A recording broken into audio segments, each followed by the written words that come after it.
Hi, today in front of me OPPO A98 and I'll show you how to log out from Gmail account on this device. So let's open first the Gmail application and tap on the right upper corner. To log out from Gmail account in Gmail app, we should first log out from Google account on our device.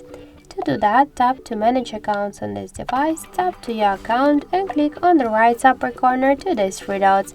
Confirm your action by tap to remove account, click remove account, and now in Google account settings we just successfully log out from Gmail account. So let's go back to the Gmail app and we could see that we just successfully log out also from Gmail app. So thank you for watching, leave thumbs up and subscribe our channel.